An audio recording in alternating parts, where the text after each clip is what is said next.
മുഹമ്മദ് ഷഹബാസിനെ മർദ്ദിക്കാൻ ഉപയോഗിച്ച നഞ്ചക്ക് പോലീസ് കോടതിയിൽ ഹാജരാക്കി. താമരശ്ശേരി ഫസ്റ്റ് ക്ലാസ് മാജിസ്ട്രേറ്റ് കോടതിയിലാണ് ഹാജരാക്കിയത്. 4 മൊബൈൽ ഫോണും ലാപ്ടോപ്പും പോലീസ് കോടതിയിൽ ഹാജരാക്കി. 24 ബിഗ് ബ്രേക്കിലേക്കാണ് ഈ വിശദാംശങ്ങളുമായി ദീപക് ധർമ്മടമുണ്ട്. തത്സമയം ദീപക്, നഞ്ചക്ക് ഹാജരാക്കി, കൂടാതെ മൊബൈൽ ഫോൺ, ലാപ്ടോപ്പ്, ഇതിൽ നിന്നൊക്കെ തെളിവുകൾ പോലീസിന് ലഭിച്ചിട്ടുണ്ട് എന്നാണോ മനസ്സിലാക്കേണ്ടത്?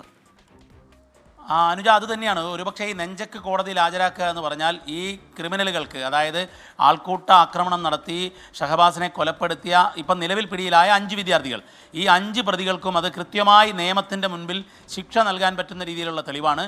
കാരണം നെഞ്ചക്കിൻ്റെ ആഘാതത്തിൽ പരിക്കേറ്റാണ് ഈ തരത്തിലുള്ള ഒരു മരണത്തിലേക്ക് എത്തിയത് എന്ന് നേരത്തെ തന്നെ പോലീസ് കണ്ടെത്തിയതാണ്. മെഡിക്കൽ റിപ്പോർട്ടും ആ രീതിയിലാണ്.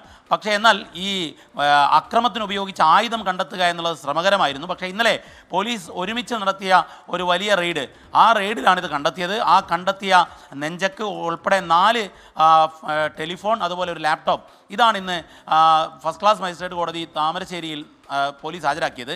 ഇതിലേറ്റവും പ്രധാനപ്പെട്ട മറ്റൊരു കാര്യം, ഈ മൊബൈൽ ഫോണിൽ നിന്നും ഈ ഗൂഢാലോചനയുമായി ബന്ധപ്പെട്ട, അതായത് കുറ്റബോധമില്ല എന്നുള്ളത് തെളിയിക്കുന്ന ചില ഓഡിയോ സന്ദേശങ്ങൾ കഴിഞ്ഞ ദിവസം തന്നെ പുറത്തു വന്നതാണ്. പക്ഷേ ഗൂഢാലോചനയുമായി ബന്ധപ്പെട്ട ചില തെളിവുകൾ കൂടി പോലീസിന് ലഭിച്ചു എന്നുള്ള വിവരങ്ങളാണ് നമുക്ക് ലഭിക്കുന്നത്. അനുജ.